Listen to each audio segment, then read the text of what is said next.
Hello everyone, welcome to Positive Atheism YouTube channel in English. Partyless Democracy by Gora. Chapter 2, The Rise of Democracy. In spite of the injustices caused to the people by religious faith and governmental authority, they brought in law and order into social relations. The fear, wonder and restless insecurity of primitive life were replaced very soon by faith in a god and obedience to a king. People settled down into clans and kingdoms. Their life was occupied with religious ritual, agricultural operations and homages to kings.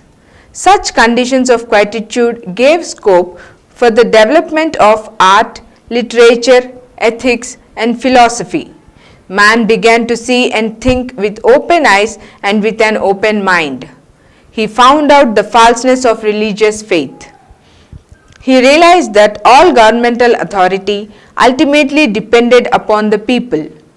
A government gathers revenues only out of the taxes which people pay.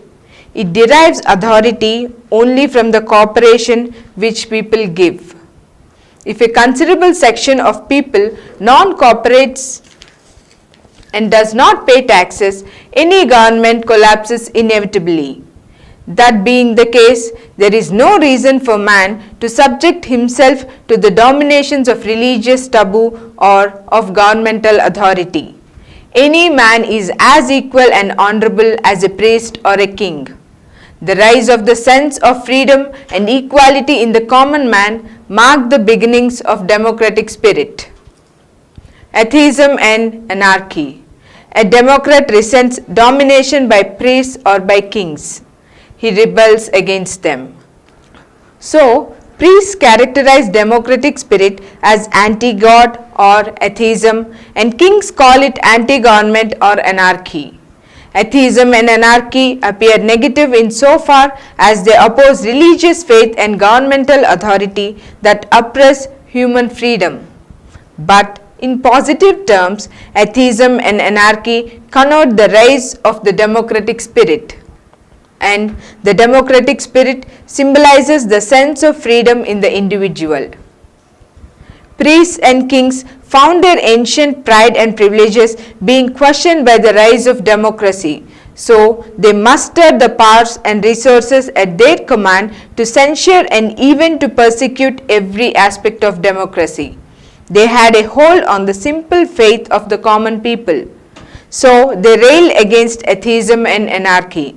They called them vile and wicked and incited popular sentiment against atheism and anarchy. In the name of atheism and anarchy, democrats were heavily persecuted. Socrates was given hemlock. Jesus was crucified. Muhammad was excommunicated. Marx was banished and Gandhi was assassinated. Mighty efforts were made to put down the upsprings of people in France, in Russia, in China, in India and in every colonial country and by any oppressed people. Democracy is established, but democracy is more natural and reasonable to social relations than autocracy of any kind. All human beings are almost similar. They resemble closely in strength, talent and in necessities of life.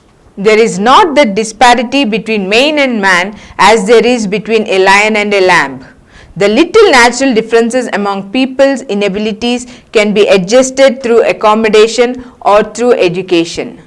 Consequently, democracy, which recognizes the basic equality of all mankind, is very much in keeping with human nature. Therefore, despite the condemnations and harassments by priests and kings, democracy grew up firmly and steadily. Religious faith could be easily knocked out as it was false in itself. Rational and secular outlook replaced religious faith in course of time. Priests lost their power and popularity. Religious faith has been relegated to the realms of formality before it is finally discarded. Similarly, a series of popular rebellions overthrew monarchical regimes. Kings were either banished or beheaded. Finally, the government of the people was established. Today, princes have become out of date. Where they remain, they are merely titular or constitutional. This is the age of democracy. It is one thing to overthrow an autocratic rule and another thing to establish democratic regime in its place. Though religious faith and monarchical authority proved in the end to be immissile to individual freedom and to social equality, they established law and order. Democracy pushed out religions and monarchies for their defects. By the same act, it has taken upon itself the immense responsibility of building up a form of society which would not only assure individual freedom and social equality but would preserve law and order. If all individuals were sufficiently self-disciplined, then freedom, equality and order would necessarily follow. But they are not yet sufficiently self-disciplined.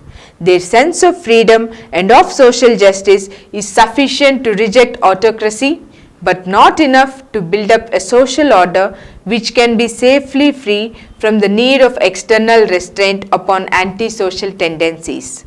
The type of social order that suits the new situation has been found in parliamentary democracy. Thank you. Jai Insan. For more videos, please subscribe to this channel Positive Atheism and activate the bell icon.